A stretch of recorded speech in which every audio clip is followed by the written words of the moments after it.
like this, don't come in a box score. Keenan with the Kel, just give me the rock more. Weather off the glass, nothing but the net. I'ma get you set, pick and roll, we can go with the whole four. Dick Vitale, look a diaper dandy. NCAA with the great Andy. All right, and welcome to another episode of Courtside Podcast. I'm your host, Sam Scott. I got the boss man Derek back after his long hiatus. Yes, sir. I got my boy Donovan, aka Paragon, down on TL, back for another round. Yes, sir. How you fellas doing today? With fantastic people.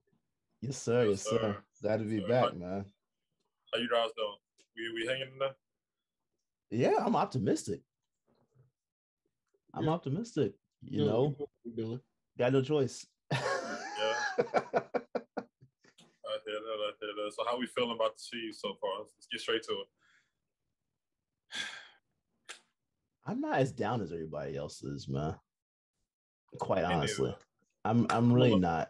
It's a young season, man. I mean, we're 16 games in now? Yeah, I think so. I'm a little annoyed, but I'm not like down. So. Annoyed is fine. Yeah. Annoyed is fine. I'm definitely on the annoyed board. It's like I'm not worried. Like I know we're gonna make the playoffs, and I know whoever we play, like they're gonna be fighting for that. Whether we play the Nets, the Heat, whatever. Like I know we're gonna be in a dogfight with whoever because I know we can stand with whoever we need to.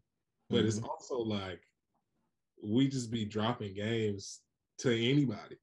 Yeah, and that also bothers me. And it wasn't like when with the Rondo and KG Celtics, like post KG injury, I knew we was liable to lose any game because that's the type of team we was. But I knew we'd also turn it on when it came down to it. But like this team, I'd be like,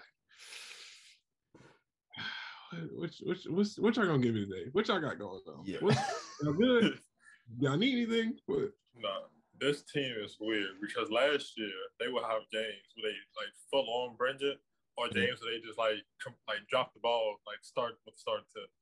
This team will go like 5 to 6 minute stretches of like brilliance, and then they'll trick off like another 5 minutes.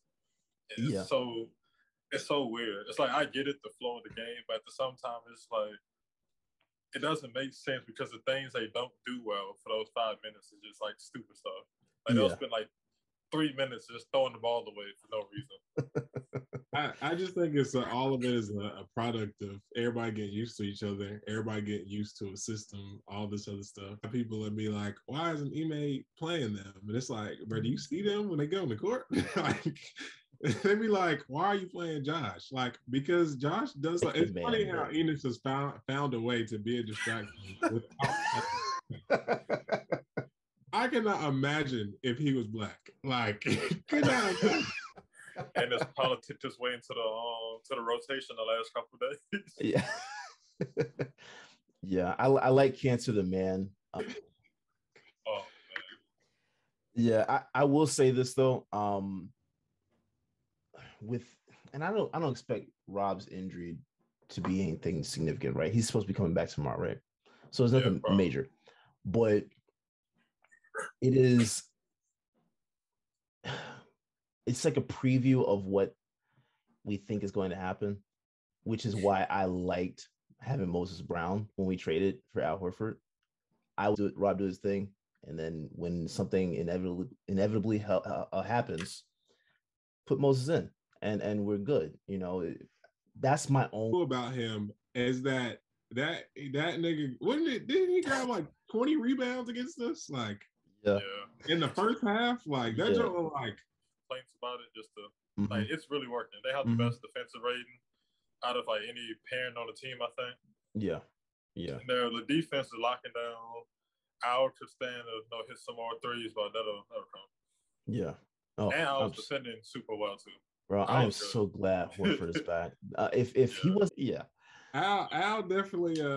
Brad put on a masterclass get him back. He definitely did.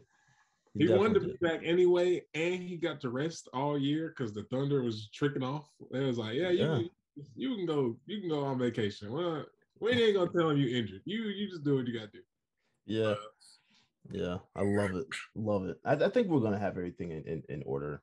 I mean, all we need is for Tatum to play like Tatum. Like that's really the Pretty much main. it. Like had he played like a regular person all season, we would have so much of a better record. Yeah. Yeah. It's so crazy how he just decided to trick off as many games as possible. I'm glad he did.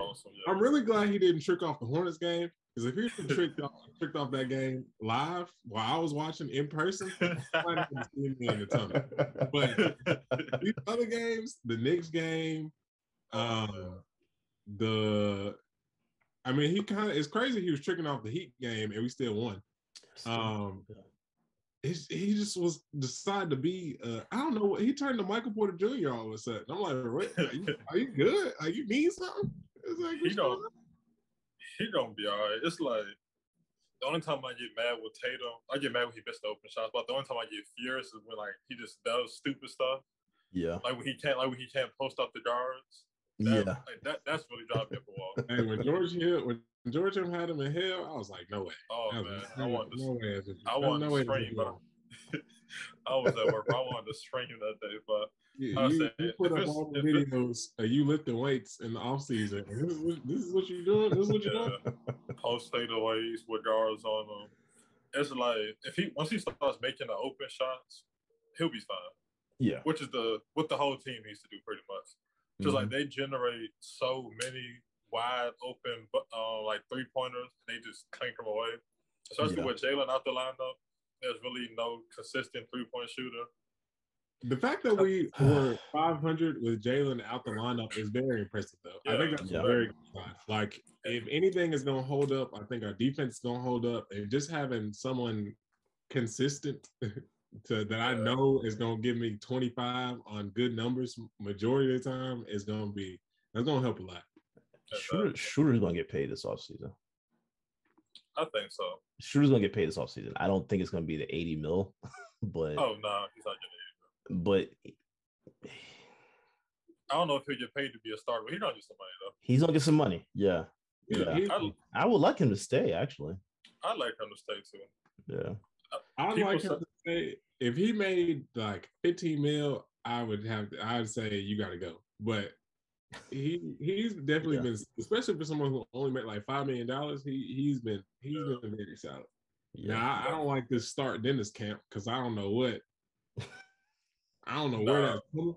Like people want Dennis to start and Marcus on the bench, and with the way Marcus has played his whole career, and especially now, like one, Dennis is a turnover machine. Two, can you imagine Marcus driving and kicking it out to Grant?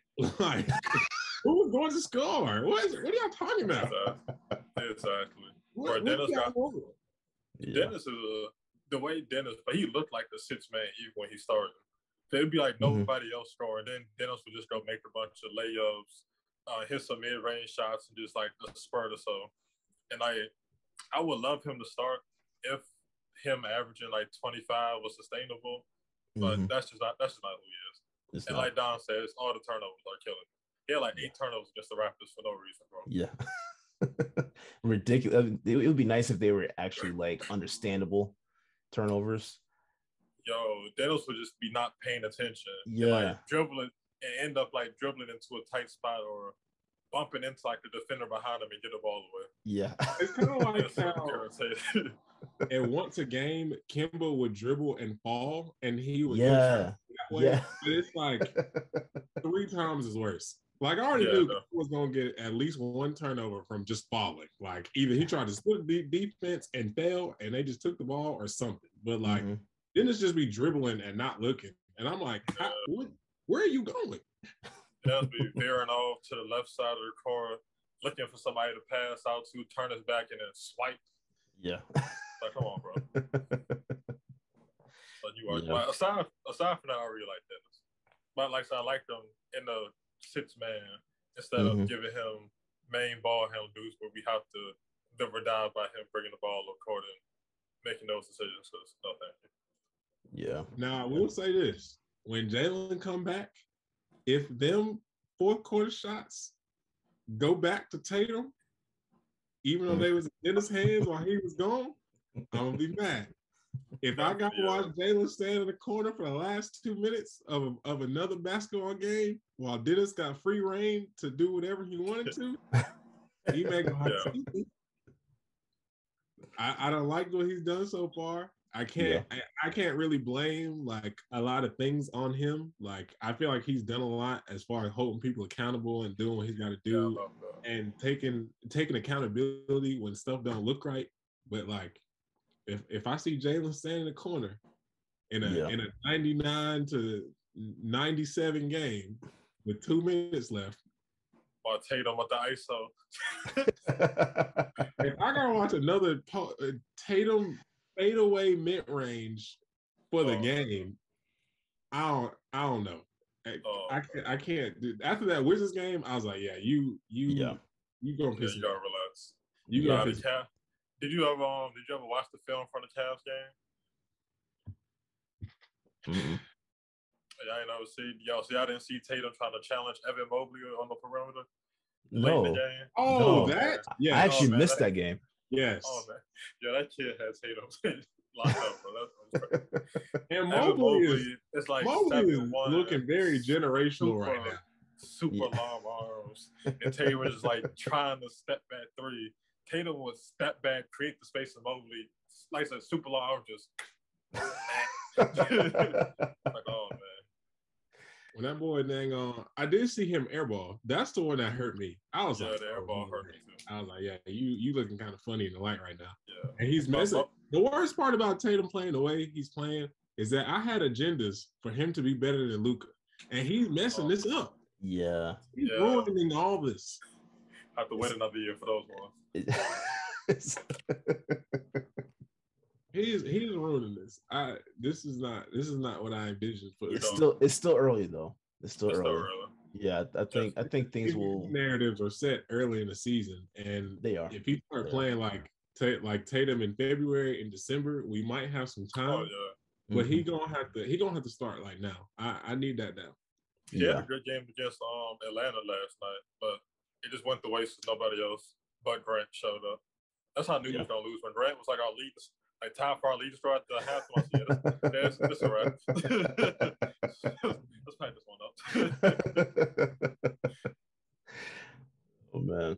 But Grant has had a resurgence though. Yeah. Grant's been all right. I'll give it to him. I really liked Grant this season. Like as much as I wanted him off my team last year, I understood why he was playing the way he was because he was playing out of position most of the year.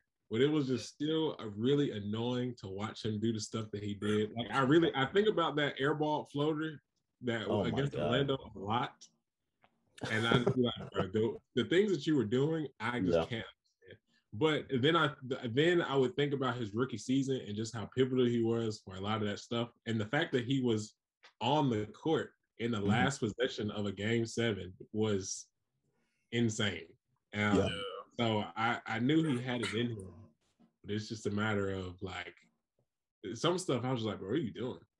Yeah. Definitely. I think he's more of a situational guy, like based on matchups and the 20-minute rotation player every night, which is fine. He's really adapted well to that so far this season too. So he has. Yeah, he has. Not better. But Rob is my guy so far though. Outside of Jalen, I love Rob. Rob, it's really Jalen and Rob right now. Yeah, I love him. Everybody was worried if he could start. Can he play defense? Will he get hurt? Can he play the big minutes? And he's playing the big minutes. Defense he still has his moments, but overall he's fine, especially next to Al. Yeah.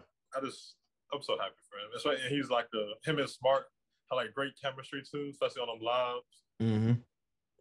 You gotta love him, man. Yeah. I love Rob. I know, but still a little apprehensive.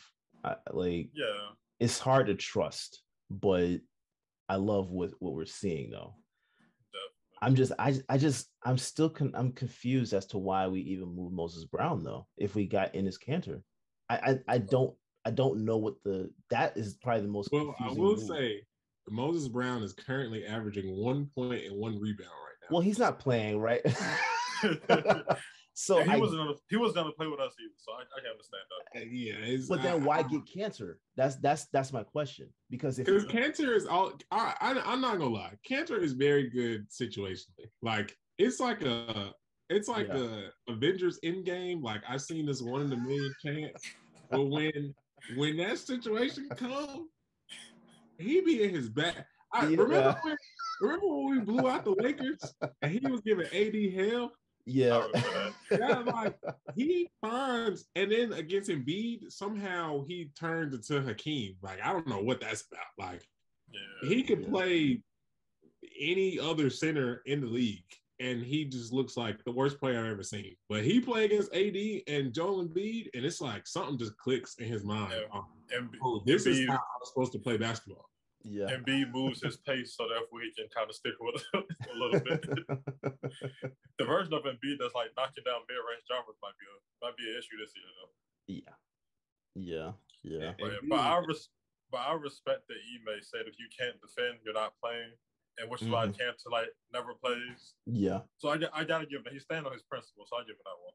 He is. That's why I like Ime too. He stands on everything he preaches, so you gotta respect that. Yeah. Even though the process is a little bit. He spared that man his soul. You said what? I said, I know when he said that, he stared that man in his soul. I know he was looking. Right. If you don't play defense, I want you to know this is not about anything you talk about off the court. You can't guard me. So like, you can't switch. You're not mobile. You're not playing. Yeah. And I love it. Like I say, Ime called out. He challenged Rob to get more offensive rebounds. Offensive rebounds. He's been killing that. He said Jalen effort been a little inconsistent. Then Jalen went and averaged like 30 points the next like 2 weeks after that. Mm-hmm. Yeah. Eventually, he don't get around to telling Tatum to kind of relax, and then Tatum will be fine. I think he's taking that one a little. I need him to just call Tatum a hoe. Like just like he can say he can either pull a Nick Nurse and say it to the media, or he can say it private. I don't care which. But I just need like I just need him in a press conference. Like, sometimes you can't win games when you start playing a hoe, and I think he'll be fine. He got press that button. I think Tatum averaged 40 about that. You remember when that story of Coach K calling Tatum a soft St. Louis kid or something, and he scored like 20 in the second half? I was watching that game live. See, that was first. So like, I think that's what Tatum needs. That was back when nobody knew Tatum was a good 3-point shooter either. They came out like the second half against UVA and bucked like 6 step-back threes. I was like, that's real. But now Tatum don't respond eventually though. Like so he said he don't looking to put on the show against LA. Well, he didn't quite. He alluded to that. He looking to have a big game, so he likes playing them or whatever. Which he's done the past 4 matches versus the Lakers. So. Oh yeah, is this in LA? Them LA teams, it's a Boston. Bring something different out that man. So this might honestly be a start. Every time he looked Paul George or Kawhi or Anthony Davis or LeBron in the eye, he be like, "It's food." I don't really. Giannis the only other person I see that look at AD like food. Yeah, Tatum see AD and just turn to something different. Tatum see AD and start licking his lips and like it's like a buffet out there. And then as far as Kawhi and PG, the only other person I really be like, oh yeah, this is food is Luka. So yeah. Oh yeah. That's the other funny thing about Tatum this season. Tatum was cold. Now he came up the Miami game where he had like 11 points. And then when had like the best game of the year against the Mavs 2 days later. No, Tatum was a trip, man. When Tatum see his peers, like the peers he really takes serious line up from him, he showed up. He showed up last night. Yeah. Against the hot spot, nobody else showed up though. So when Tatum see AD and possibly LeBron tomorrow, he don't snap out. I feel like when Jalen see LeBron, that's what Jalen loves playing against LeBron. Jalen always has. Yeah, Jalen's been trying to kill LeBron since the rookie season. So yes. Even when that man could only dribble with his head down, he find a little gear in his rookie season. He found a little gear when he was playing the board people. Remember when KD played for the Warriors in like his rookie year and he scored like 20 points in like straight points or something like that? And we went on a 20 run and he was like the catalyst, like every bucket. Yeah, that was his second year when the full strength Warriors came to Boston. Yeah, he was in the middle of our win streak. Yeah. I was like, what you got going on? You good? Yeah, bro. Like, okay. This is start. So they show up for the big matchups. So I respect that out of the bottom. I need them to, I want them to go down like Curry go down, like because Curry really is he's really a legend to me. Not really just because obviously because of the like he wins and 3-point shooting and all that, but like when he see his matchups and his peers and people he get compared to as far as best player in the league and all this other stuff, like he goes for blood. And he got the resume, like he done knocked out all his peers out the playoffs at a certain point. Like that's the way he sees James Harden. They can't tell him, they cannot tell him nothing. Like they could say I beat you once, but he gonna be able to tell all of them I beat you at least once. At least once. Yeah. Especially James Harden. I beat you way more times than you beat me, especially Lillard. God, Lillard and Harden. Steph see those two and just go crazy. Like what Dame say last year, it's hard for him to get them shots up down there. He the only good player or something like that. Then Steph had like 50 like the next day. Lillard was like, "You gonna see how I felt these last couple of years," and Steph was like, "All right, watch this." I was like, "Who are you? What are you talking about? Are you good?" Exactly. My friend Lillard, Harden, and Chris Paul.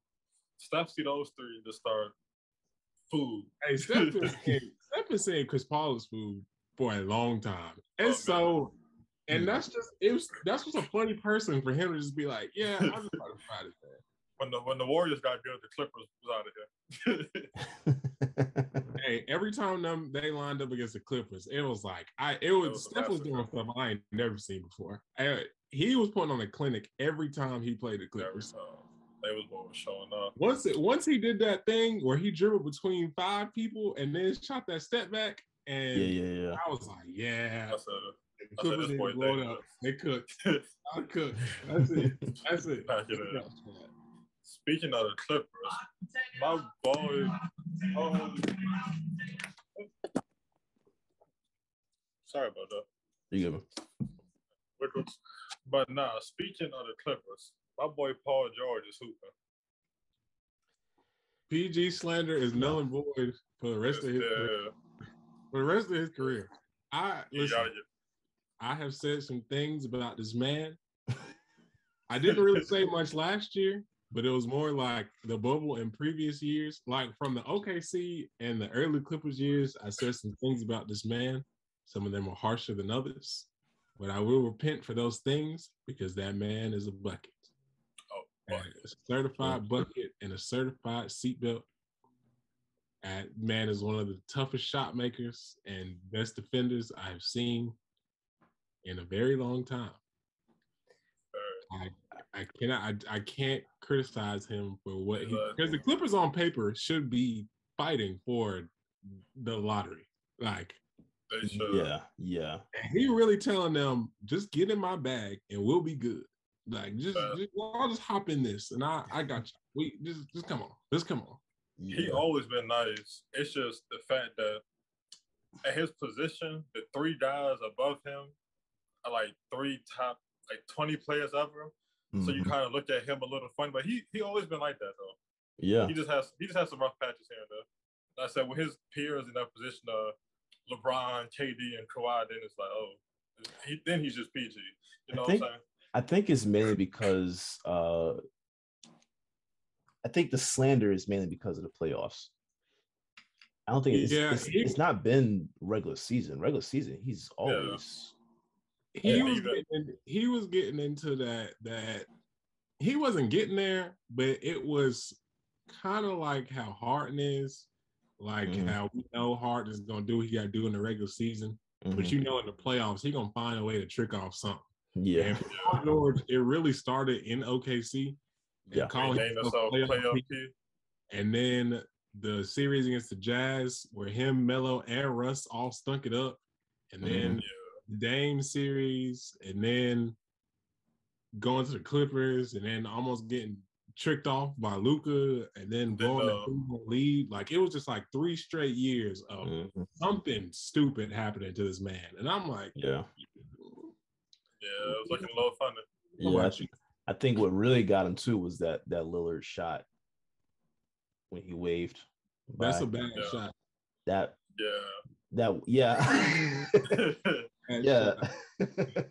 But that I think that one really got him, because after that it was almost like he just became a joke. But I think, he's playing well right now. But you don't expect anything different from him in the regular season. I just want to see it in the playoffs. We've seen it last year. Yeah, he did show up last year when Kawhi got He showed up. I'm saying, like, you talking about like the expectations that they had though. Oh, okay, yeah. You see what I'm saying? Like that. That's got to come along with it too. After Kawhi got hurt, I know the Jazz be looking funny in the light every year, but I didn't really expect much from that after. But he really held his own, and then he definitely held his own against the Suns. And I feel like if if that lob didn't happen, I feel like that series would have went to 7. Because then they go to 6 anyway, or something. They went to 6. Yeah. So that lob that they somehow messed up, I don't even know whose fault that was. It was just it looked really stupid from top to bottom. But he really held his own right then. I was like, all right, I can't say you brought the Clippers to their very first Western Conference Finals ever, which is also really, like, I cannot imagine being a franchise for as long as they have. Yeah. And your first conference finals, not even finals, conference finals is in 2021. That is disgusting. And the Clippers not an expansion team either. They've been here since like at least the 70s. Yeah. They've been here a grip. Yeah. But they might have, hold on, was they in LA? No, they was in Buffalo or something like that. I think like way back when. But either way, they've been here for a minute. So that's like almost 100. That's like it's disgusting. 75 years for the franchise, and your first conference finals is in year 74. 75. It's disgusting. So yeah, it's messy. Even the Timberwolves beat them to the conference finals. Yeah. Another team I want to see do it in the playoffs is the Bulls. They're looking ready right now. They're looking good. They're looking real ready. But I know how DeMar DeRozan get down when the lights get bright. So I know what type of time that man be on. We're gonna have to see. And I also don't know how Levine is. I feel like the way he plays, he should be fine. But it's also like it's always funny to see how different people play, especially when they're playing against a team that is actively like in a regular 82 game series. People gonna run their sets because they need to practice run their sets, whatever. When a team is like, all right, this is what we're gonna do in a 7 game series, it's crazy to see who folds and who don't. Like I didn't really believe in Julius Randle like that last year, but the way he folded was something crazy. That was insane. I was like, whoa. That was rough, man. You stealing all NBA teams from people, and this is what you doing? Oh man. Yeah, that was rough. Exactly. So I said in the playoffs, you can run all them sets, you can run up and down the court, throwing oops, having good times, catching team off guard during the regular season. But when a team know for like 4 days that you the only person they're gonna be playing for at least the next 2 weeks, then them game plans get a little different. That pace get a little bit slower. Yeah. And when the pace gets slower, some of y'all can't hide. Some people get exposed. The best 4, the best 3 out of the 4 best. Has Vucevic been to the playoffs? Has he? Yeah, with the Magic. Okay, hey, hold up. You remember the Magic snuck in as the 8th seed like a couple years ago? Who did they? Did they play the Bucks that year? Yeah, the bubble in the year before, I think. They played the Bucks in the bubble. Then the year before, they played the Raptors in the first round. I don't even know what Vucevic's done. Yeah. But it was not that's not matter. Oh no! You know what? They played Toronto. One of those years. Remember when DJ Augustine hit the game winner over Lowry? Kyle Lowry scored like 1 point in the conference in the first game because Toronto always finds a way to lose the first game of the first playoff game, no matter who they play. I don't. This has always been a thing. I don't know what that's. But he scored that 1 point, and I was like, "Whoa, they looking kind of good." Yeah, I forgot all about that. That was the year. That was the year they won. That was the year Kawhi was on that team. Lonzo has also never been in the playoffs, and I don't know if I believe in that or not.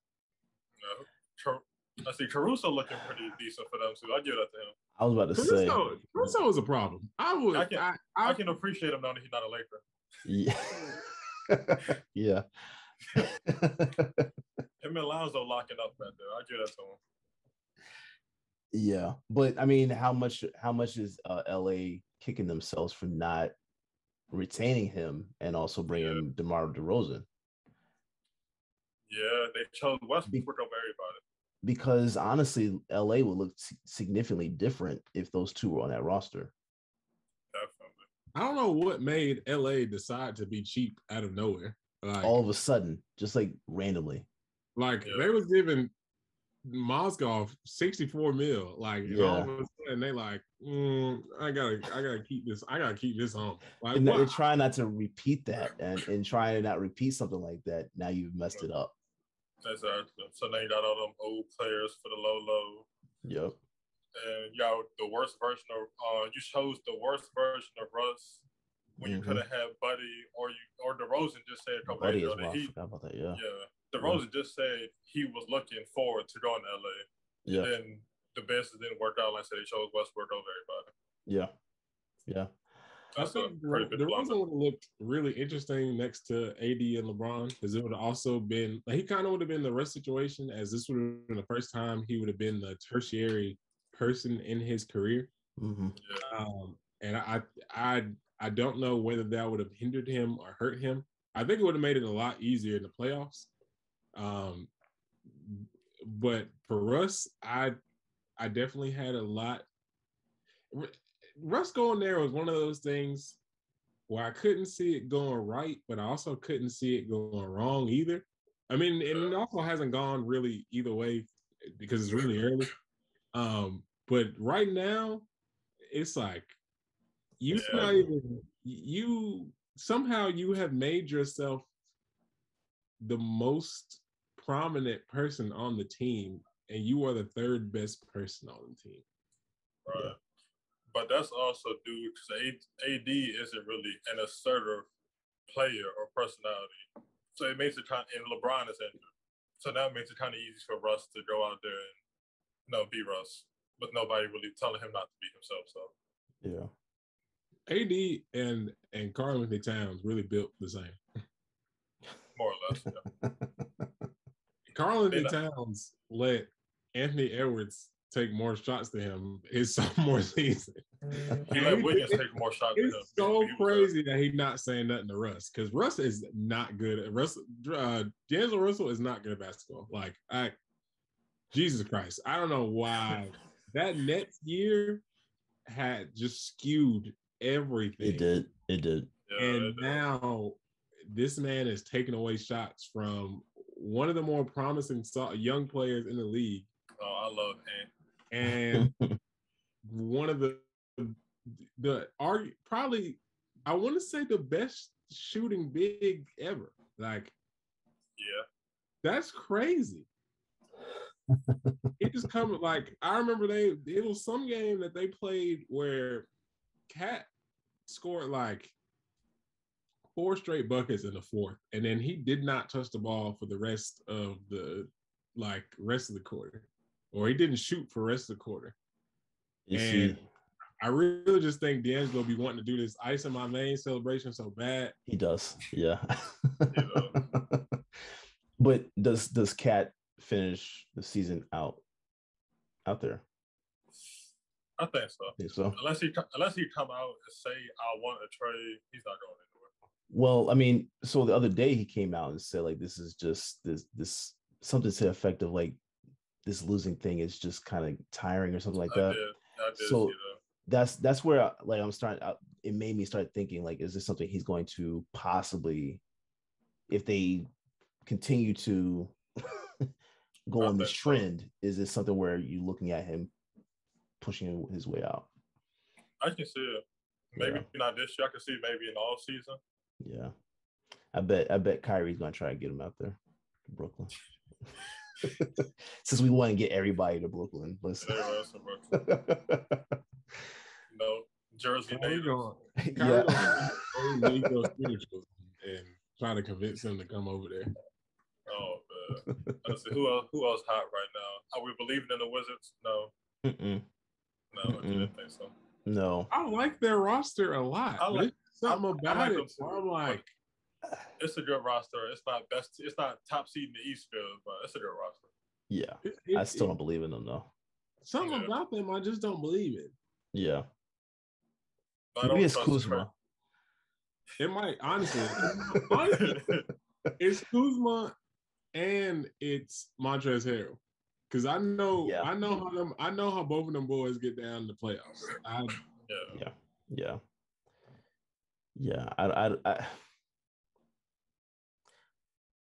for something in me feels as if Beal's going to just end up staying. Oh, Bill's kicking his feet up. This is the one. He was gonna kick his feet up whether he was winning or losing. Like, yeah. We're just gonna be 0-15 right now, and he gonna be like, "Well, I'm about to see if I can get me an All-Star appearance, and I'm about to give y'all 40, and I got my 150 mil next to me. Y'all got it." So it's good for him. They actually had a good team around him this year, or they're actually playing this year. Exactly. As I said, Bill about to get his All-Star appearance, like you said, get his 28 a game whenever he get hot, sneak his way into the All-NBA team, and then re-up for the 300 mil first night of free agency. So yeah, that boy ain't going nowhere. He ain't going nowhere. About to get himself a mansion built in PG County. He gonna be all right. What are the Rockets gonna do with John Wall? John Wall just showing up to practice and wait, John Wall. I'm pretty sure he's still at least practicing with them, but I don't he's think practicing. I've seen him practicing like before games and stuff like that, but I think that's just to like stay in shape or something, like, or just have fun. John Wall might be first team all ski mask. John Wall making 40 M's this season to stay home. I don't usually like putting people who got injured first on the ski mask tier, or in the first team on ski mask. But the fact that he hasn't played serious basketball since like 2017, and now he's getting paid to not play basketball and to let KPJ run point guard and watch the Rockets go 1-14. It's crazy. I'm trying not to like dump on the Rockets and Silas because I want to see the black coach succeed. But I need to know who thought it would be a good idea for KPJ to play point guard. I want to know, like, what did they see about his game that ever said maybe he should run point guard? This is like when Jason Kidd had Giannis playing point guard for that season. That was a weird season. I mean, it was great for me in fantasy because I could swap him anywhere on the roster, but that was very weird. Like, you got a 10 assist guy on the roster. Yeah. But you don't look at the young guy who's clearly a score first person. Yeah. Like, everything about his game say go get a bucket. Yeah. I need to know what the conversation was that led to him playing point guard.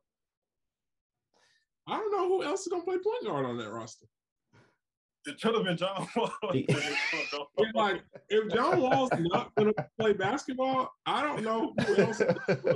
It's really KPJ is score first. Jalen Green is score first. I'm Christian Eric Gordon is still there for some reason.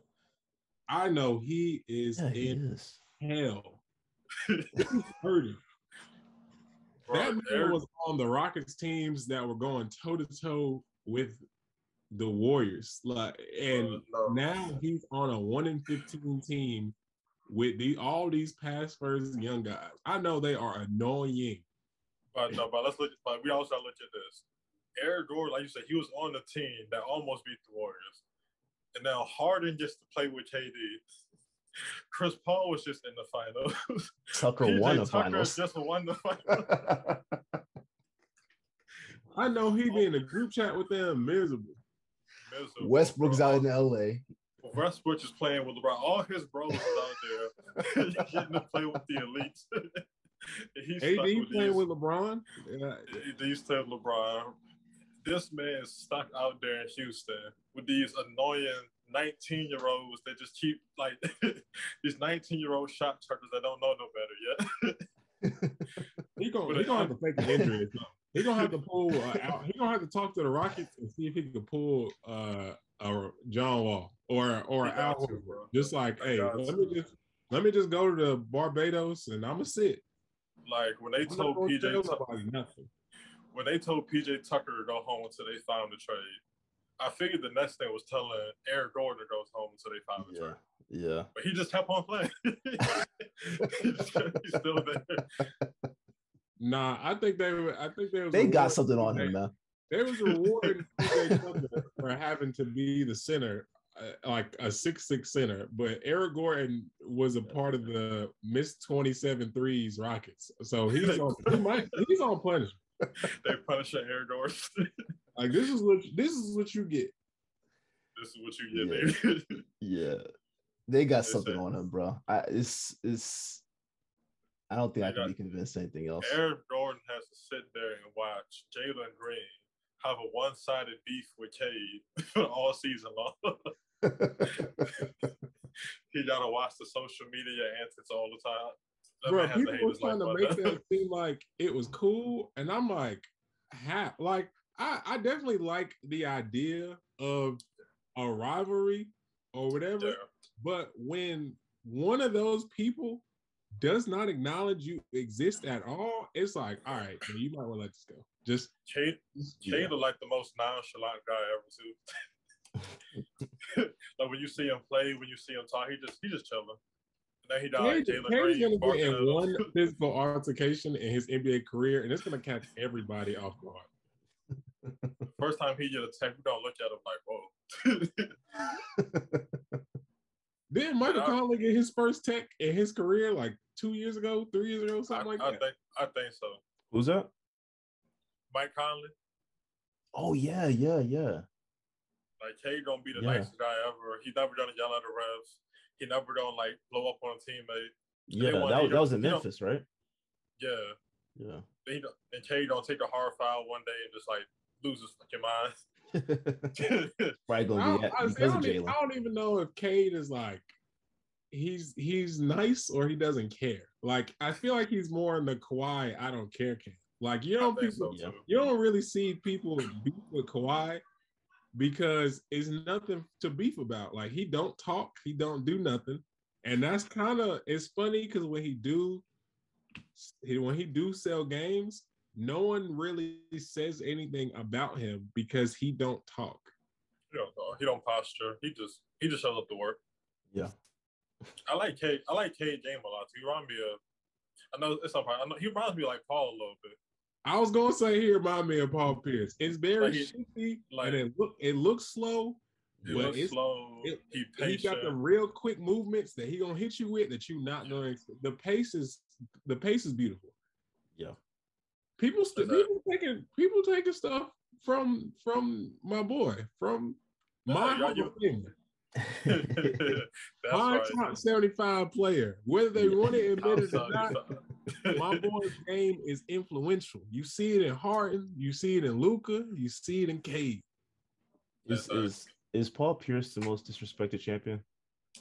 I think so. Disrespected Finals MVP? Yeah. I don't think it's close either. Yeah. Because I've never seen so many people act as if he's like a bust.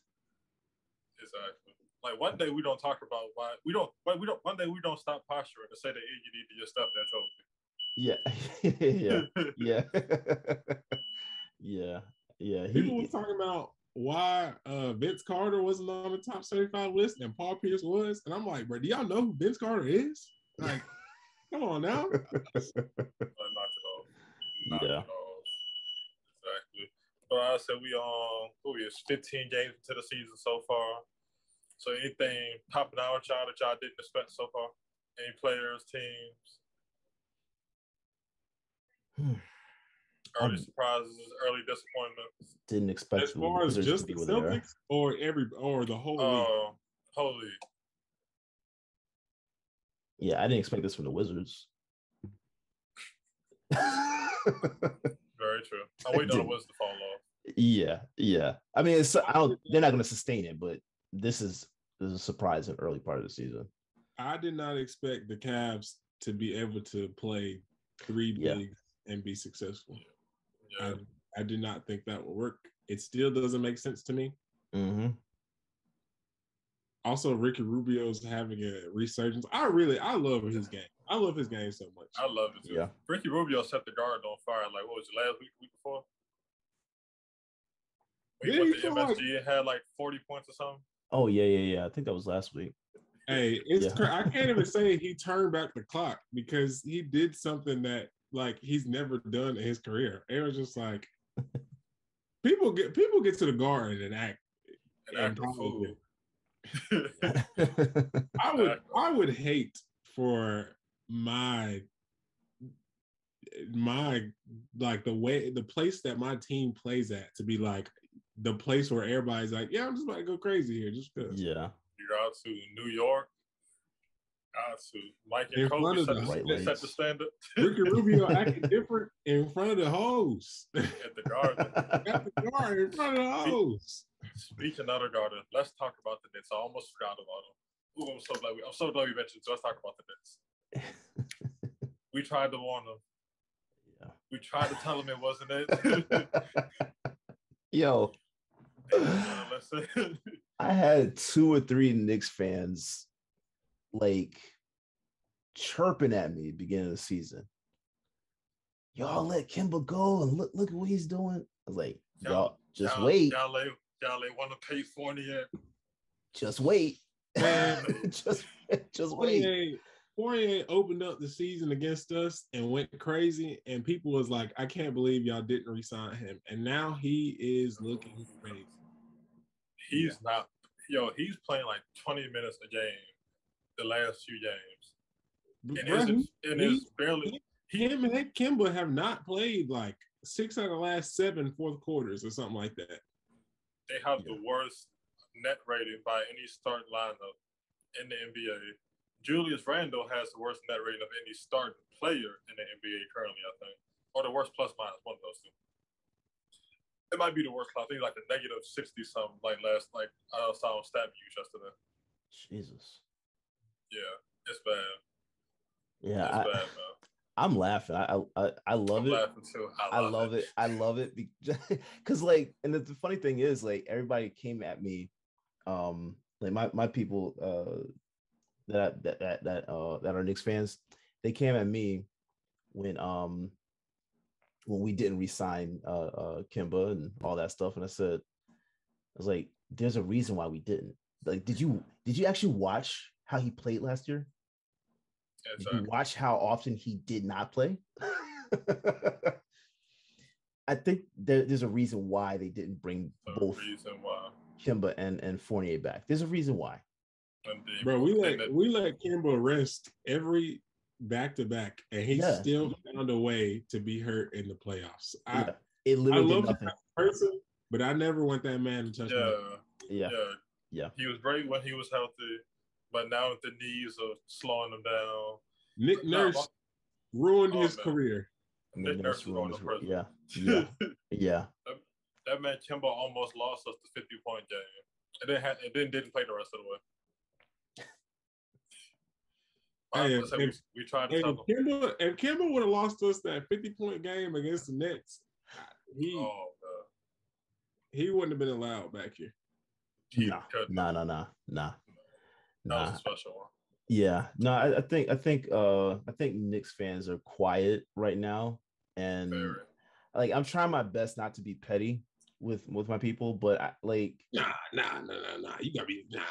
Oh no. It's not that I don't want to be. I've been trying to hold it you just be quiet for a second, because I already know what they're going to say back. You know what's going on with the Celtics right now. I don't want to hear that right now. I don't want to hear that. So that's why I'm holding off for right now. Wait until we get above 500 and we don't talk though. Once we get on that roll, once we get on that little streak, then I'm talking. Then you got to hear me. So yeah, I'm gonna wait for him. I'm wait for him. Just but they're gonna get this work. We don't hear it. They don't hear it. They're gonna get this work, man. Cannot wait. I'm gonna leave Kemba and Fournier alone, but Julius Randle is under surveillance. Yeah, he has been since the playoffs, but he's on fraud watch times 1,000 right now. Yeah, he was the OG Beyblade. Pascal stole his whole flow. He was the OG Beyblade. I remember when he was in that Lakers uniform, that was the only way he scored. Yo, the Lakers fans used to couldn't stand Randall too for a little bit. Yeah, and then you had Knicks fans laughing at Lakers fans because Randall's season last year, like, y'all gave this up. Look what you did. That's hilarious. They they did that to both the Lakers and the Celtics fans. They tried it. Every young player that came from the Lakers, every fan base was like, I can't believe y'all gave this up. And then all those people ended up being wrong. The only people who were kind of right maybe were like the Pelicans about Brandon Ingram, but that's only kinda. But like the Pelicans also tried to do that about Lonzo. He was looking funny over there some days. He looks really good for the Bulls right now, so we're gonna have to see. But Josh Hart, Randall, like none of that. Angelo Russell. Russell. Like I forgot Randall played for the Pelicans too for a year. Yeah, remember AD last year in New Orleans? Randall was there. Wait. Julius Randle was there? Yeah. Wow. I guess I skipped that. I do not remember that. The year AD asked out, Julius Randle was on that team. Then they traded him. Then Randle walked, and they traded AD for the rest of the old Lakers core. That's right. Wow, I forgot about that. The Pelicans gave all their old players a try, except for D'Lo and Clarkson. Bro, there's really a picture of when they had media day, they put Anthony Davis, Julius Randle, and Omar Ashik. And no, that's Nikola Mirotic. One piece. Why did y'all put these three together? Yeah, that was pretty. That's all they had. But they tried it. Yo, the Pelicans, they're gonna lose Zion this summer. Maybe. They're on the clock. Gumbo General. I was about to say, I think the only reason why he would stay is because of the food. I don't think there's no basketball reason for him to stay. There's no basketball. His stepdad already said he don't want to be there. Yeah. And this is, to me, it's funny, but it's also pathetic as to how many times New Orleans has fumbled the bag with these players. They fumbled it with Chris Paul, AD. They're fumbling it was they had a haul. DeMarcus Cousins. Yeah, and they had that big Lakers haul. Yeah, that they ruined in record time. Which looked like it was going to be really good too. Then David Griffin. David Griffin is on fraud watch too. Yo, while he's sitting there trying to fight Alvin Gentry and whatnot. Yeah. The only thing I don't like about this Zion situation is that I feel like it sets a really bad precedent for like really young guys to be like, I don't really like this. I want to go somewhere else. And they've only been like 2 years. Like that's the only thing I like. You on a bad team, you got drafted to a bad team because it's bad. Like if Devin Booker had asked out the year when they was like 10 and something, or when he scored 70 against the Celtics and they still lost by 20, like he would have never. They always leave that out too.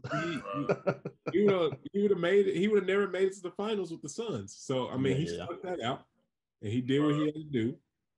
But I understand that. I mean, I don't think the Pelicans are redeemable, but I also did not think the Suns were redeemable at the time either. Like I could not imagine the Suns being in the position they're at now 5 years ago.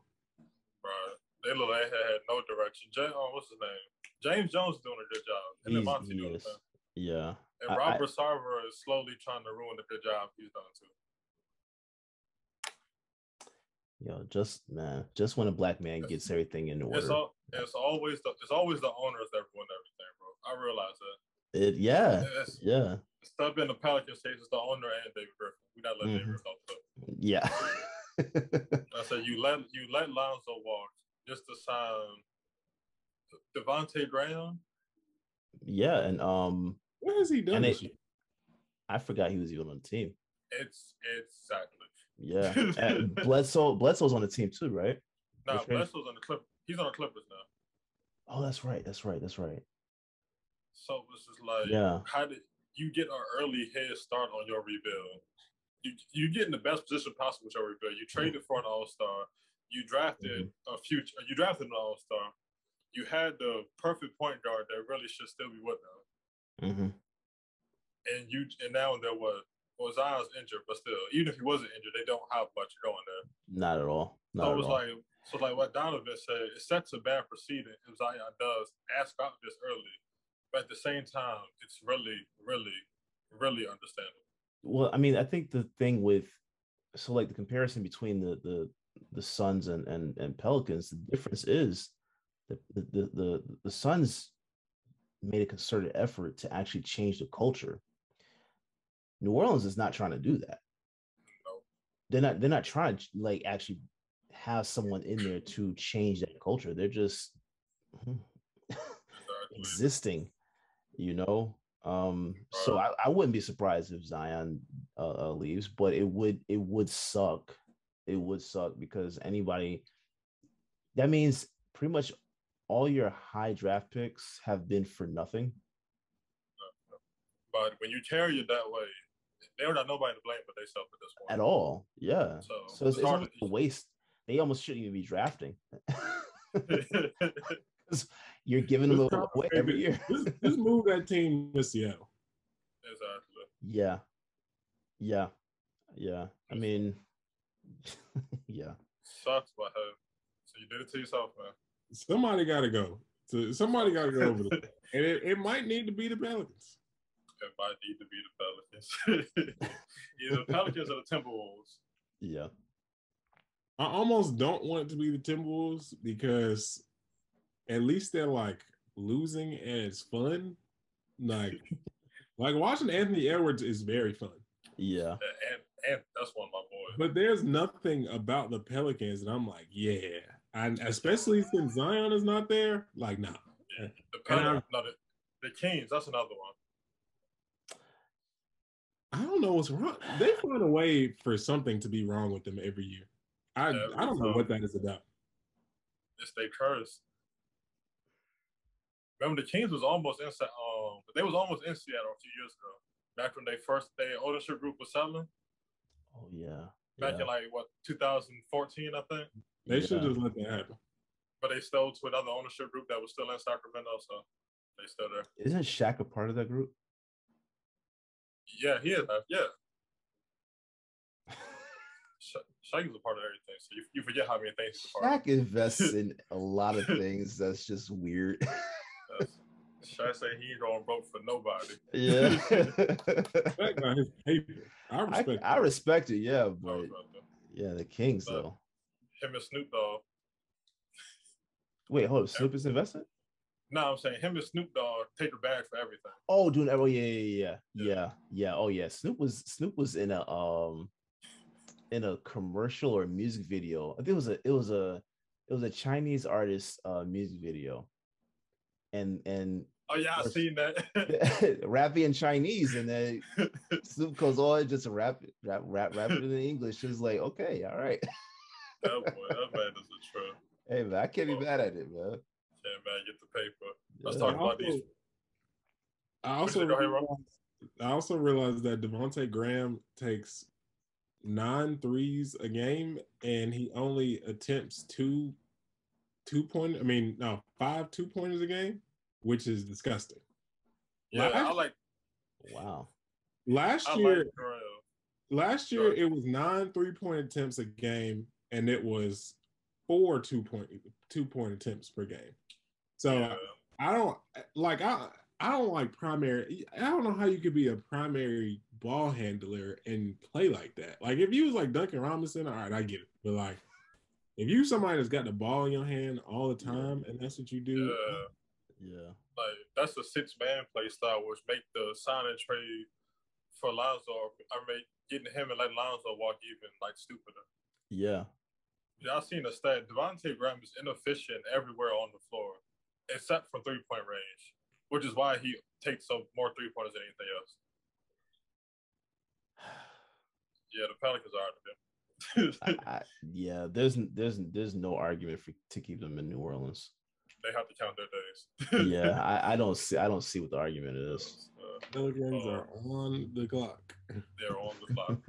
Speaking on like y'all, so what rookies y'all been impressed with lately? Mobley, Cade, yes. Josh Giddey for OKC. Yeah, he's been good. Frank Wagner, Wagner for the Magic.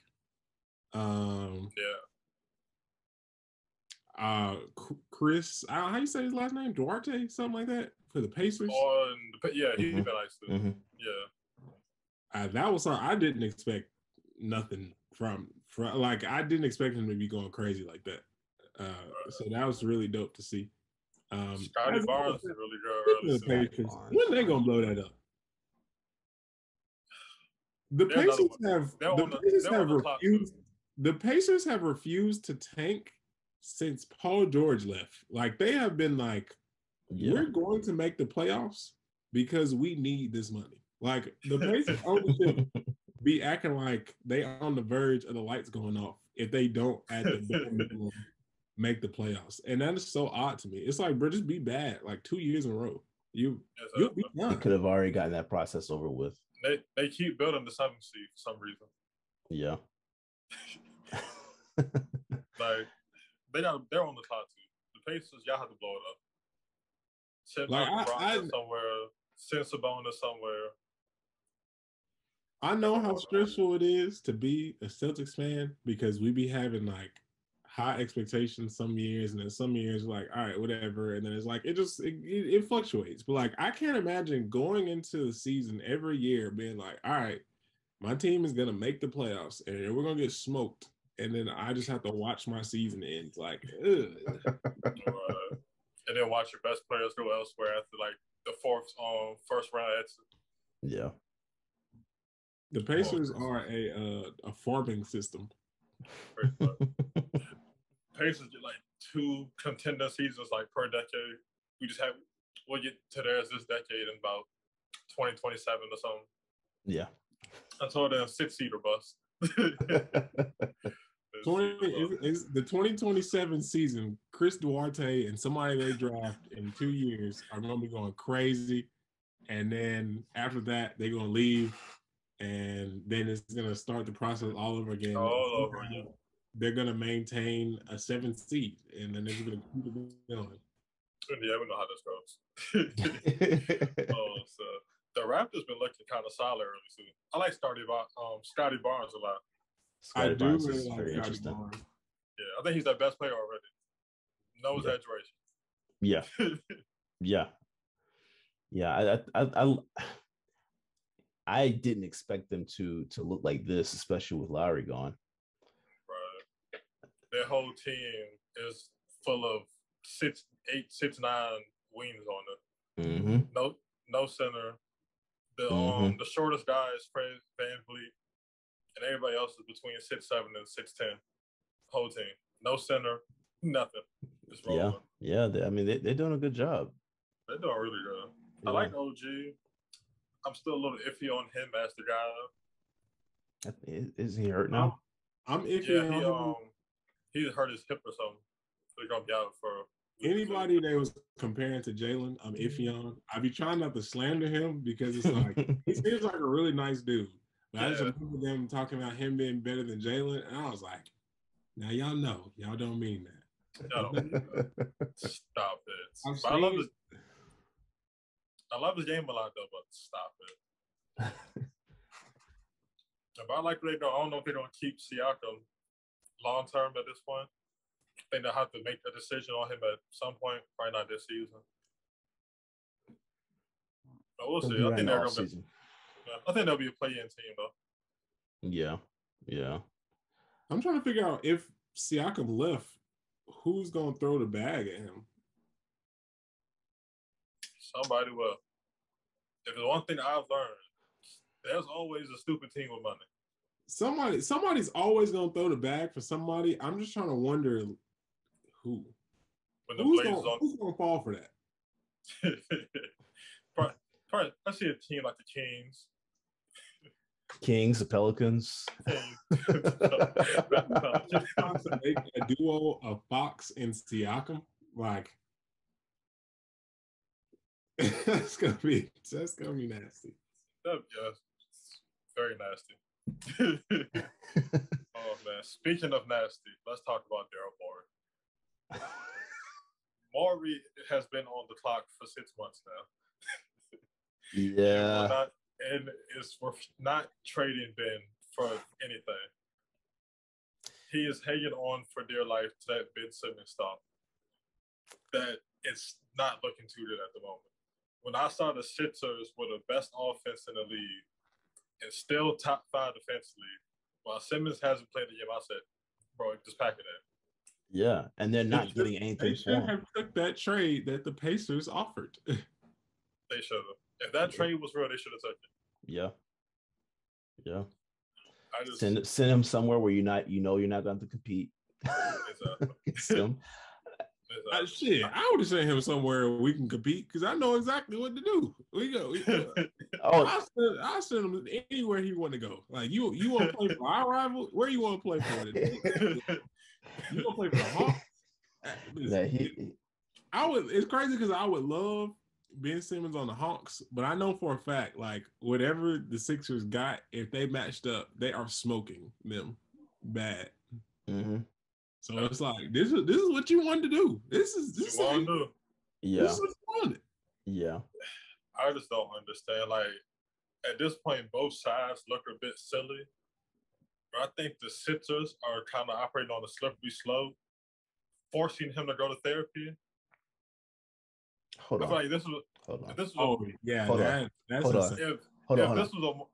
If they forcing him to go to therapy, they find him for not going to the team ordered therapy. I missed that. They're trying to make him seem like he's crazy, and it's like, man, he's not crazy. He's just miserable. It's like, exactly.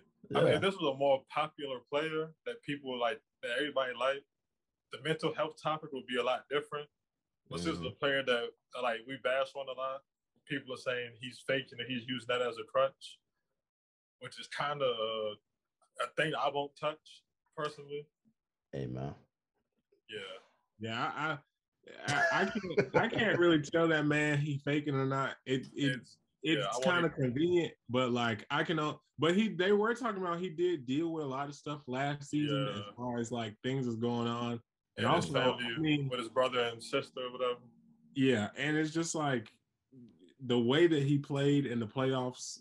I mean, I know good and damn well if I played the same way and I had to hear like nowhere I go on social media, I am safe. Like I social media or in person. It was preventable on my part. Like I could have played better, but that don't still gonna hurt. Like exactly. So I get it. And it's like people keep saying they haven't thrown him under the bus, which they have. Granted, he played awful. Yeah. But nonetheless, they didn't make it any better though. Not at all. So it's like I don't understand if he's saying the relationship is unfixable and that he doesn't want to fix it. And when you made him show up to practice, he acted out that he didn't want to be there, got sent home. Mm-hmm. It's like, what are you holding on to at this point? Look, the time to trade him was last season. Especially now, for the big package they want. yeah, you're talking about, especially with the proposed trade packages are what really annoys me.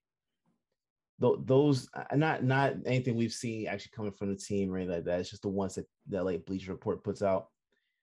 I don't understand how anyone thinks that, because I know like one was Philly and Boston. And you're trading Brown, Smart, and Williams with a pick for Simmons.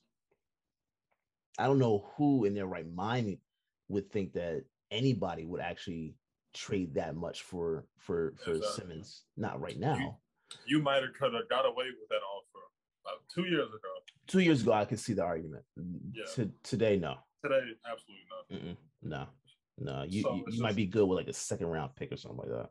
Yeah. At this point, they're gonna get a bundle of role players for Simmons at the best. I think you might get like one decent starter and like 2 or 3 role players, but that's about it.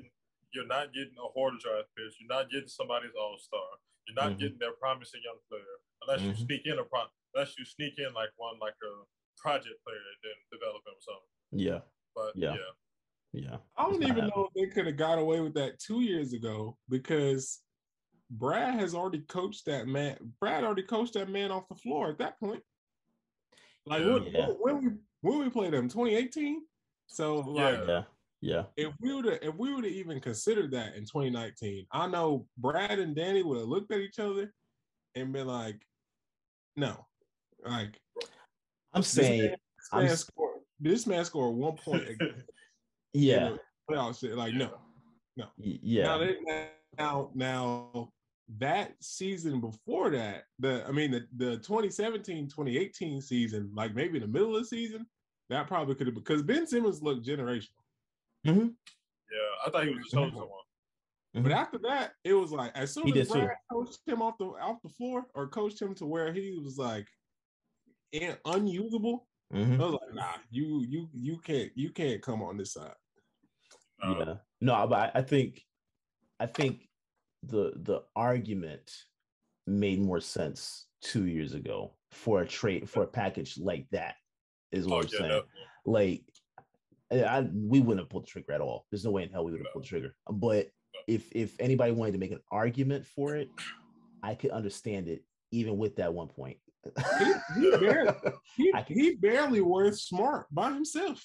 He definitely not getting Jalen and Rob. Like, when they talked about how when they put that rumor out, and they were like, yeah, the Sixers and Celtics were talking about Jalen for Ben Simmons. I'm like, bro, don't throw my star player into your BS, because you been pillow talking and playing on people's other GM phones all season, asking for nasty trades. Yep. And now you're gonna bring this to Brad? You gonna bring this to my team? Talking about my star? How fast do you think Brad hung the phone up? Brad, they said, hey, I got an idea. Brad was like, what's up, man? Let's talk about something. That man said Jalen, and Brad said, get off my phone. Get off my phone. You're good. Yep. I don't need to hear nothing else. We're good. Yep. And you know how highly Brad and Danny, when he was here, thought of Jalen. Oh yeah. They turned around. They turned down like Kawhi. Which is why we said no to Kawhi and James Harden. No one is getting. We can't trade Jalen unless it's for, it has to be Jokic or Giannis. Like, those are the only 2 people that I'd be like, all right, let's go. Exactly. Everybody else, it's like, nah, it's not. No.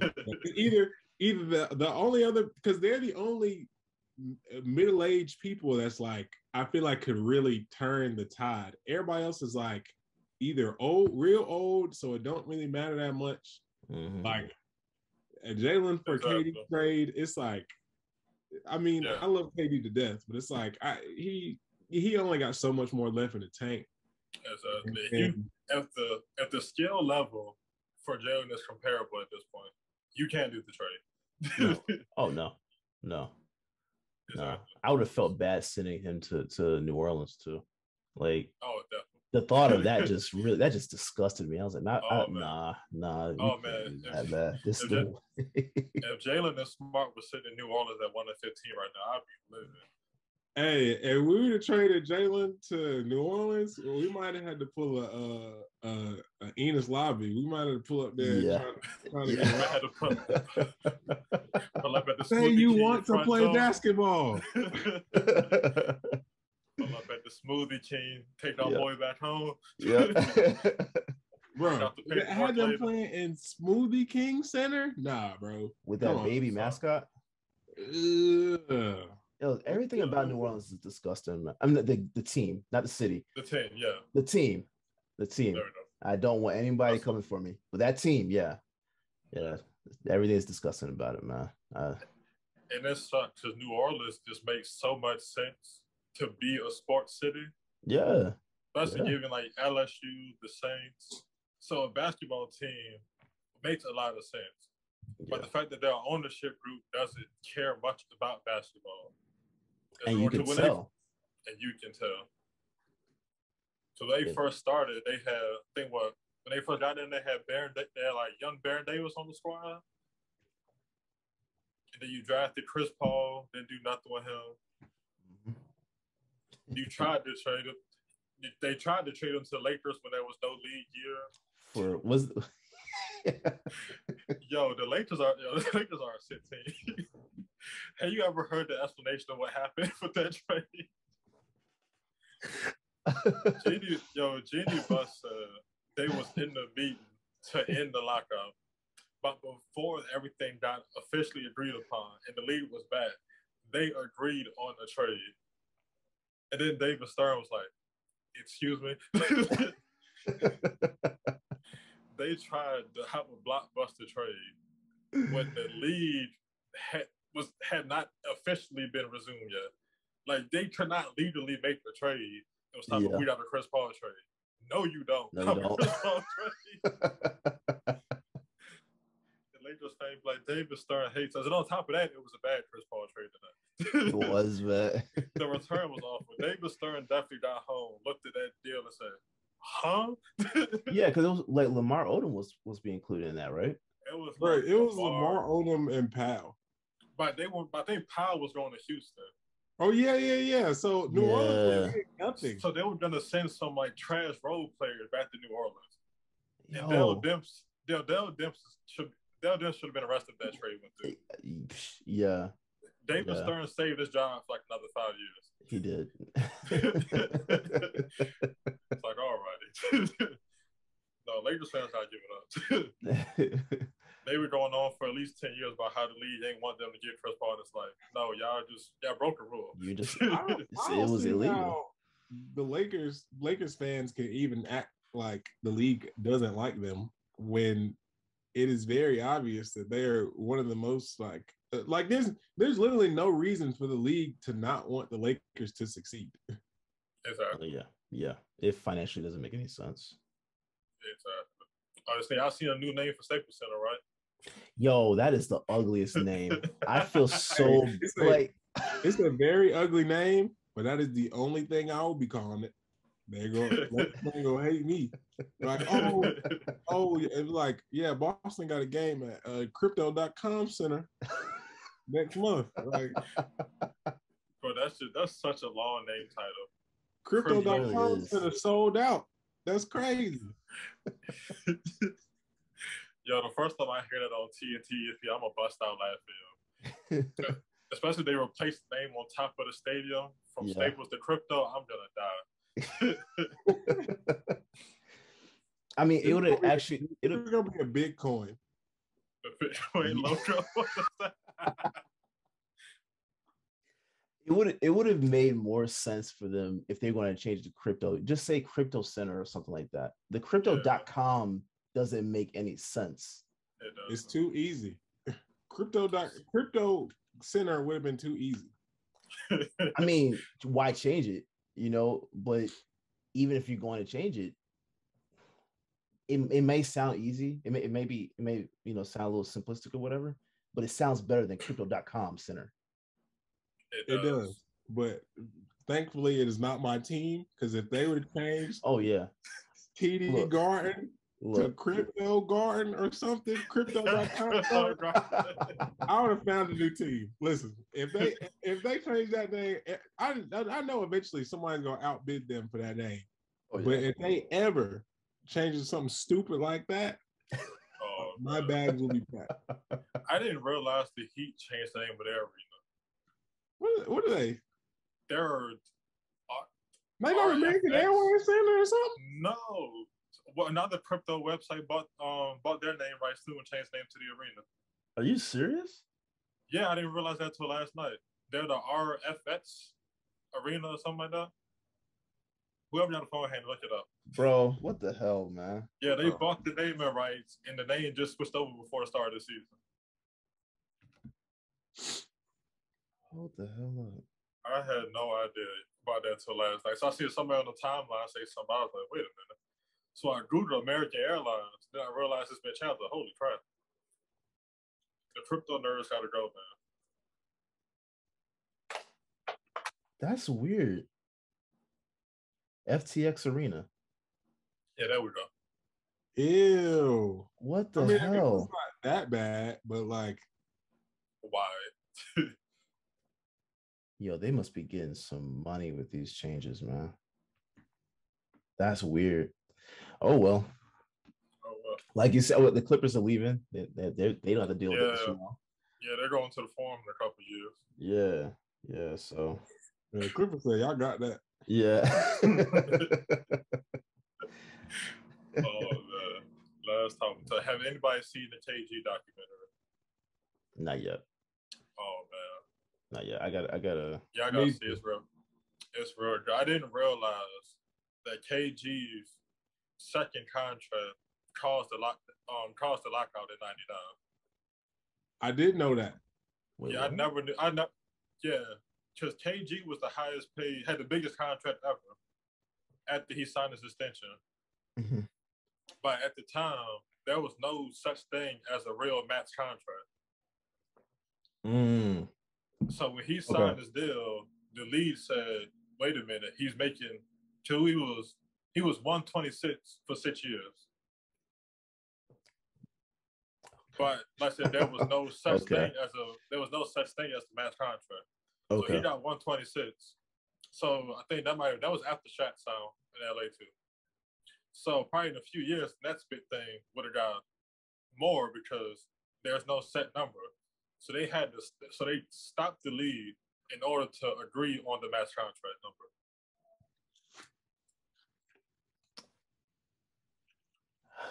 I did not know that. I never knew that either. I did not know that. That was pretty interesting. That's pretty shady too, I understand. No.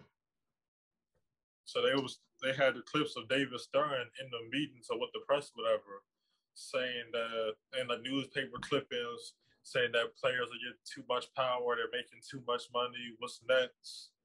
So then after that, they had to, like I said, shut down to avoid a player really busting the owners in the heads for all that money, like they do in baseball.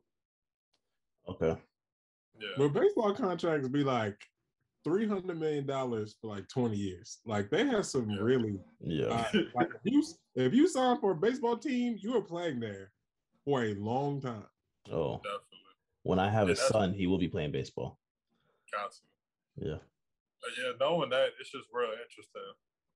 And I think before that was a rookie salary. Remember, they didn't have no real rookie scale before, like a couple years before that. Because when Chris Webber had his rookie deal, he opted out at the end of the season and became a free agent. Right. So we're just interested. He only played for Golden State for like 1 year. Yeah, his rookie year. Then him and the coach ain't get along or something like that. So he opted out and signed with the Wizards. It's just real interesting to see how back then it was so anti-player empowerment. And now player empowerment is the way of the league, pretty much. Yeah, LeBron really did all that for better or for worse. For better or worse, I definitely respect that man a lot for it. When people talk about LeBron impacting the league, that's really what I think about. Like, I don't really see people being come in the league like, yeah, I'm trying to play like how LeBron plays, all this stuff. Like, I don't think people not really trying to emulate the way he plays basketball, but people definitely trying to emulate the way he was able to control his career post Cavs or post first Cavs. Definitely, LeBron really changed the business of basketball for the better. Him and Rich Paul. Yeah, definitely. Yeah, but y'all gotta watch the tape. That was real good. And it shed a light. And it shed like a light. I said how owners themselves really ruin everything. Because after he had the 04 team, they went to the conference finals. Then they got then they cheapened out on like bringing that team back. So they said Sam Cassell was too old and injury prone to re-up and pay him again. Then we all know they cheaped out on paying Sprewell. Yeah. And KG was like, he kept going to him asking for more help because he was tired of losing. Yeah. And they held his contract against him and would be like, how are we supposed to get you more help when we paid you all the money? Yo. That's crazy. Okay. Yeah. Well, they was doing that. They was trying to be cheap with Jordan after he won 3 straight rings for them. So it's like, so it's crazy. And he was like, his wife. He sat down, had a conversation with his wife. He was like, this is how they really see you, because it was a picture of Glenn Taylor, the owner, Mikhail, the GM, and Flip Saunders, and it was those three like sitting shoulder to shoulder. Then it was like KG sitting like a chair a notch below them or something like that.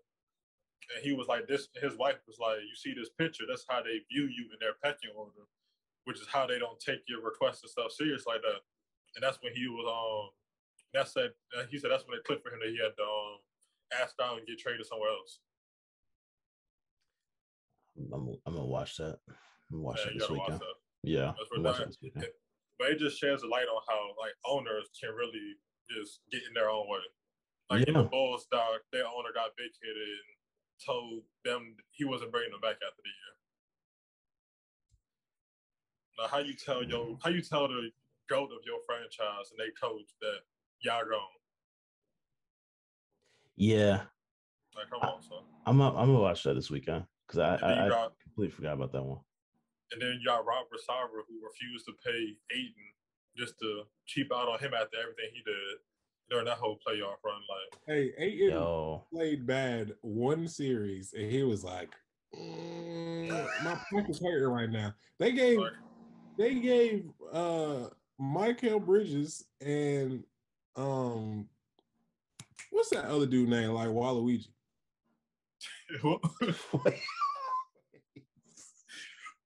He said the dude looked like Waluigi.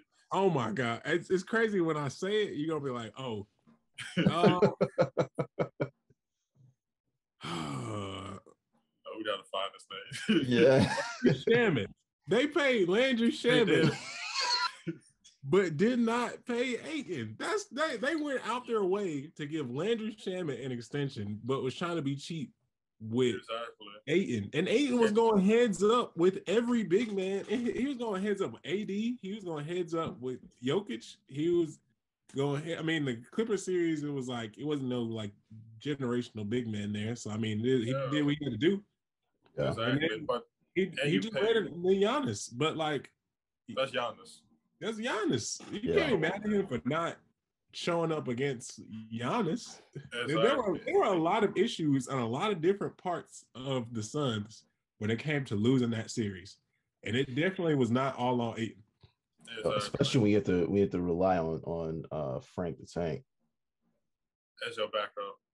They was throwing 6'7", 210-pound wings to guard Giannis. Come on, bro. Yeah. I mean, honestly, and I said this before. I think had JaVale McGee been there when Sarge went down, and that's who was backing up Ayton, I think Phoenix would have had a better shot. Yeah, maybe they had a better some shot. type of length or something.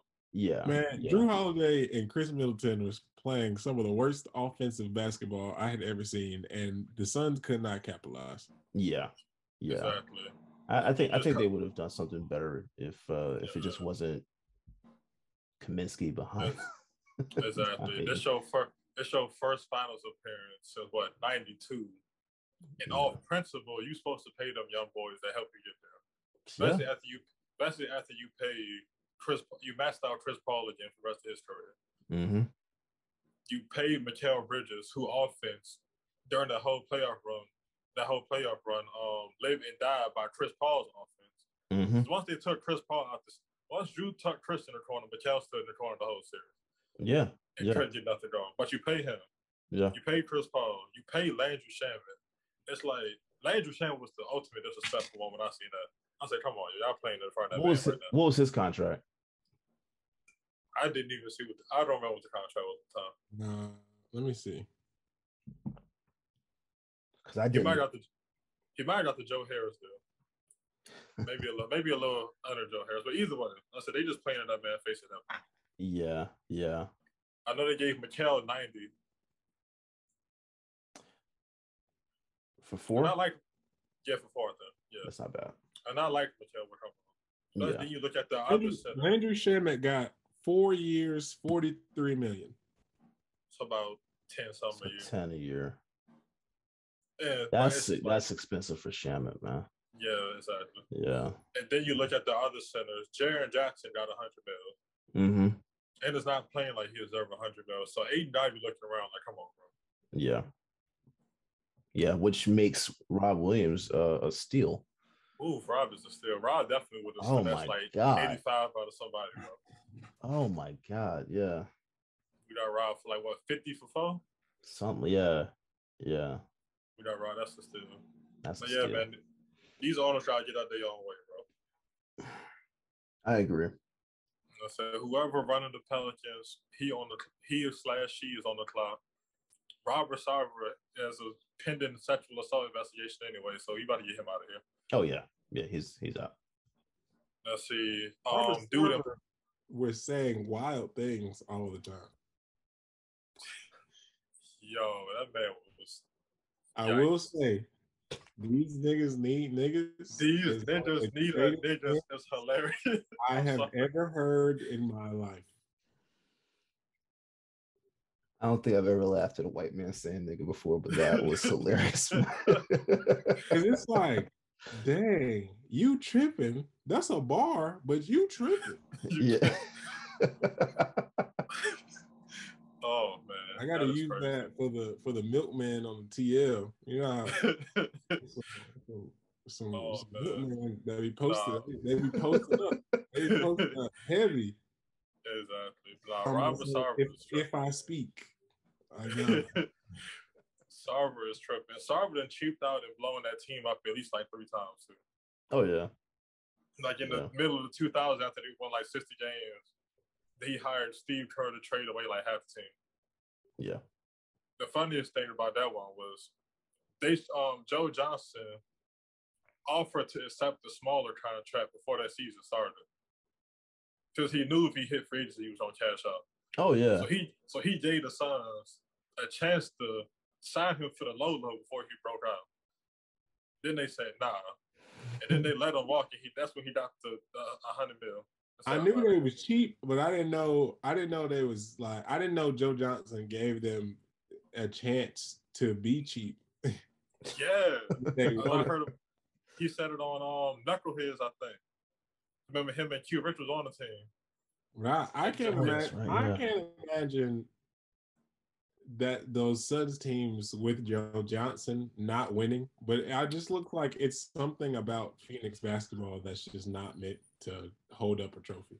I don't know who did what. They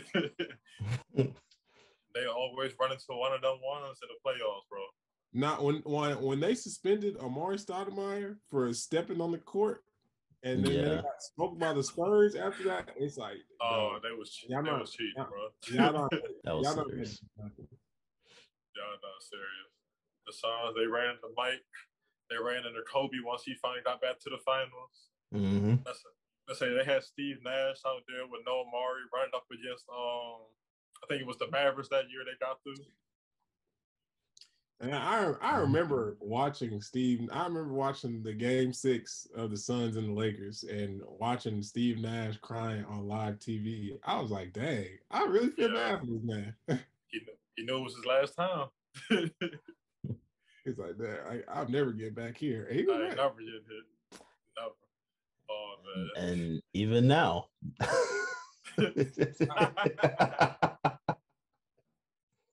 I can't imagine that feeling knowing this was your last shot and you not getting another one. Like, that's gotta feel crazy. Like, I know when when Paul Pierce found out that Rondo tore his ACL, he was like, "Yeah, this is it." That's it. Yeah. That's it. Now I knew when Chris Paul walked out there. I still remember his face when he heard the news. Told him on live TV. I was like, "No." What your Kim Knowles say about D Rose? This is when like 9/11 happened. I felt that. Yeah. I was out there. I was tweeting Gwen Ferrando like he was like dying or something. Oh man. My goat on his ACL. I almost heard that day. I heard that. I heard that news on the radio. Oh man. Played two overtimes on the torn ACL the same day too. Yep. That's the crazy part about it. Yep. That's Yeah. I knew it was over at that point too. Damn. Yeah. But let's get off to something else. We were sitting on this Zoom call crying. All right. Before we get up out of here, Celtics Lakers tomorrow. Predictions. We getting a dub or not? I can't imagine us not. Like, yeah. I know we play unseries basketball at times, but one, Jalen's gonna be back. Two, Tatum is looking like he's on the right track. 5. 3, it's a Dennis revenge game. 4, Marcus also low-key be looking good against the Lakers and LeBron and them. Like he ever since he called out the team, he's played really well. Yo, we're not doing DeMarcus. I have to. Ever since he got through that sickness, that man ain't really been shooting like that. Like I can't complain when he scored 4 if he might take 7 shots in the game, maybe. Yeah, maybe. And he been locking up. Even if he's the only person locking up, he locking up. And he putting people in the right position to make plays. Like, so I think that'll be fine.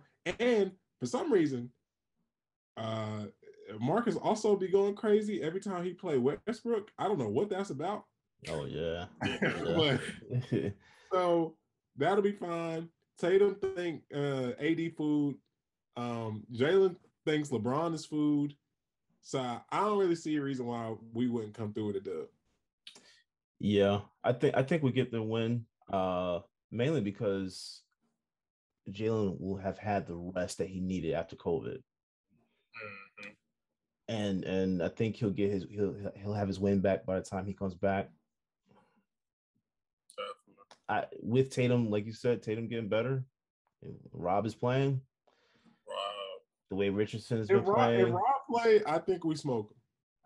I think it's gonna go like, what year was that when we played them and we beat them by like 30? Oh yeah. It was the year that Jalen dunked on LeBron. Yeah, year before last. Yeah. I was Kemba and Hayward on the squad. Yep. I was like, dang. I was like, this is nice. I was not used to beating the Lakers like that, but I definitely wasn't used to beating LeBron like that. Yeah. Like after Jalen dunked on LeBron, I think we went up by like 18 in the third, and I was like, bro, please finish this game out, please.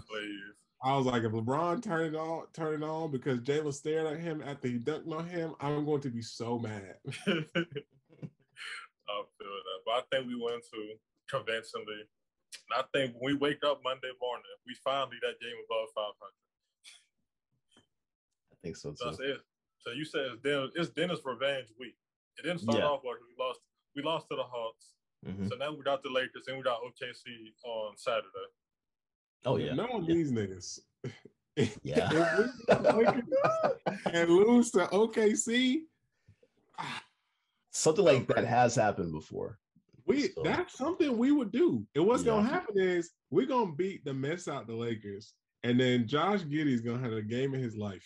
Josh Giddey's gonna be carving us up. Like he's just gonna be finding every open man and doing all this stuff. He's gonna be looking like he's back in Europe again, and it's gonna be like exactly.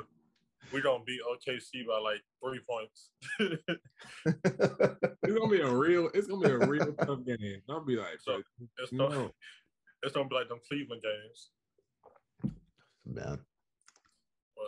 But yeah, we got this. So I said, team looking good. We in the right direction. No matter what nobody say, we're going in the right direction. We're in the right direction. Yeah, I agree with that. I'm waiting. I'm taking notes. All the email critics, we don't talk in a couple of weeks. Yeah. They hating on a first-year coach. That's crazy. He doing everything that he said he was going to do, and he holding people accountable. And I respect it. Can't be mad. We playing some of the best defense I've seen us play in a long time. Like it's been a minute since I have felt confidence in a Celtics defense, and I feel really good about that. Every time we step on the court, he know what he's doing. Everybody's got to get used to it. Yeah. When we strapped down, my fact before that, we was up 20 on the Bulls, even though we lost that game. I was irritated that we lost, but for 3 quarters, we looked like the dominant team. Yeah, we did. So that was kind of like, okay, this team is gonna be all right. Yeah. And then we blew out the Heat like a couple days later. So I was like, yeah, we don't be all right. Yeah. Even though I think that win also had something to do with those jerseys they had. Was that City edition that they had, or I forgot which one that is, but the new ones. The ones with the mashup. Yeah. I hate that jersey, man. Hey, them jerseys are disgustingly awful. I don't think they've won in those jerseys yet. So those are the worst. Those are some of the worst jerseys I've ever seen in my life. I usually don't like to say, I hope someone gets fired, but I hope whoever designed that gets fired, because that is a horrible design, man. Horrible. Well, one of the more recent additions in the league, they have a very storied history and they have a lot to work with. And somehow they're like, we're gonna put all of our jerseys together. That shit look like, you know how people be cutting out, they be like, when somebody kills somebody, ransom letters, they be cutting out the things in different newspapers, they be trying to leave evidence. That's what that look like. Yeah. Oh man. Like the body is over in the river. It's like, bro, who made that? Why would you do that? What you got going on? Exactly. Oh man. No, but all right, fellas. Appreciate y'all partner. Yes, sir. Yes, sir. I appreciate y'all. All right. I can't wait to see what we do tomorrow. I need it tomorrow. I need them not to embarrass together.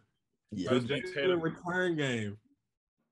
I need Tatum to not embarrass me in front of my coworkers. That's all I need for him. Bro, let me tell them before we leave. That Knicks game, I was in the office down bad, bro. Oh yeah, I know. When Tatum broke that shot before overtime, everybody started slandering. I was just like, bro, I didn't get a chance to watch the early parts of that game, but then I tuned in third quarter, and then the fourth quarter came. And I seen we was down 10 with 3 minutes left. And I'm like, I know how the Knicks are, and I know how we get down. I can see us bringing this game back. And then we did. When Marcus hit that 3, I was like, yeah, Tatum had to come back in this OT, and we good. Oh, man. That man kept selling. I'm like, bro, I just need one, bro. I just need – we went to double overtime. I'm like, bro, we just need one. When Dennis missed that layup, I was like, yo, we done. Yeah. And then Jalen missed the dunk right after. that was horrible. I couldn't even be mad at Jalen missing that dunk just because he already had tired. Ball. He was tired. Yeah. But he didn't even get up high enough to finish the dunk. That's why he missed it. Dennis had no excuse to miss that layup. Nothing. Yeah. Oh man, that was fun. We don't have a good game tomorrow though. Hopefully. Oh, for sure. Most definitely. But all right, fellas, appreciate y'all boys. Most definitely, bro. Appreciate you, man. Be safe. Y'all too.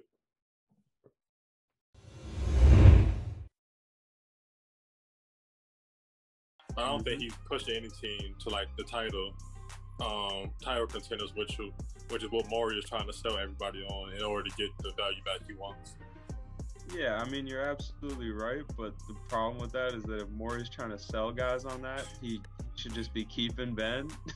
You know, if he's taking you over the top like that, then maybe just keep him. So exactly, and I think that's what teams are kind of like calling his bluff.